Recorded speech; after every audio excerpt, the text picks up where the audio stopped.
Hello everybody and welcome back to my channel. Before we get into this video, make sure you like, subscribe, and hit that bell so you get notified when I post new videos. So today we are going to discuss the Pelicans' bright or not so bright future.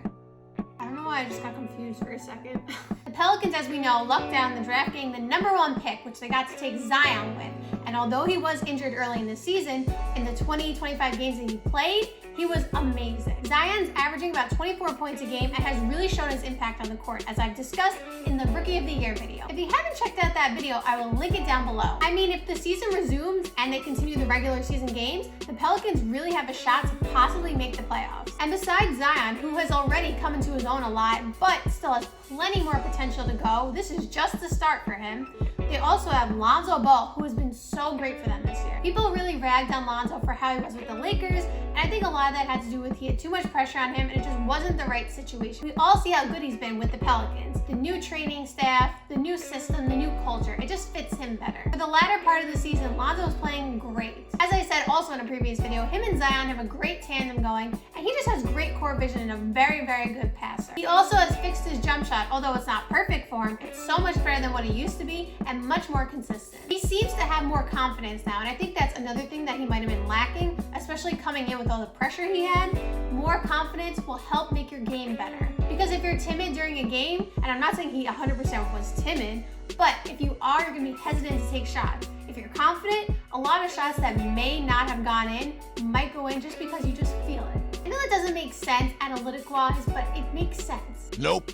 And then we also have to remember they have Brandon Ingram as well, who is a budding young star. Now, personally, I don't think Brandon Ingram is the best fit alongside Zion and Lonzo because Brandon Ingram really needs the ball in his hands. Now, that's not to say he's not a great player or could fit with them. I just don't think it's the ideal fit. Think about it. If they do keep him, they have Zion, who's projected to be a monster. They got Lonzo, who we just talked about, has really come into his own, has been playing really great for them.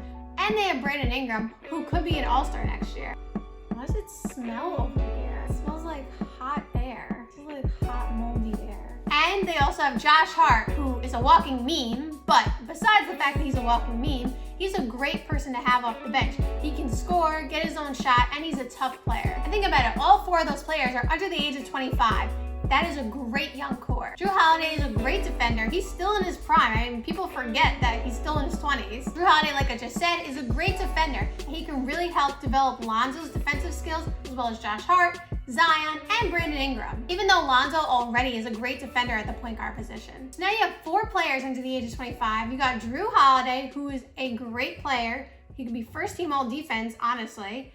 And you also have Jackson Hayes, first round pick. People forget about him. You have Derek Favors, although he's a free agent after this year, but still, they have so many pieces. They also have the sharpshooter in JJ Redick, who, if the season comes back and they don't make the playoffs, his streak of making 13 straight playoffs ends. That's very sad for him, I'm sure. I think the Pelicans' future is very bright, and it's not just because they have young players or players that were top 3 picks in the draft.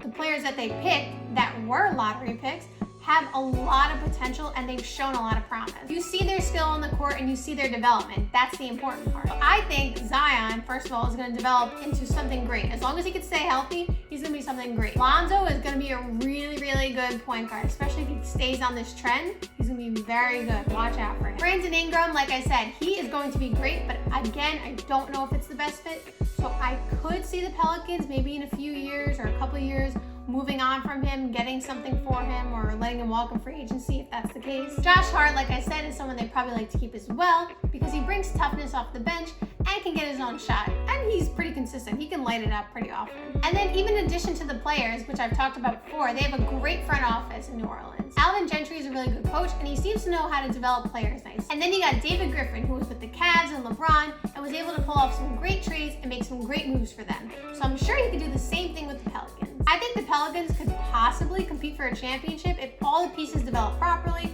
I know that's a lot to ask for, but if they all develop properly and they sign some pieces in the next few off seasons, they could be championship contenders very soon. That's if everything goes right, of course.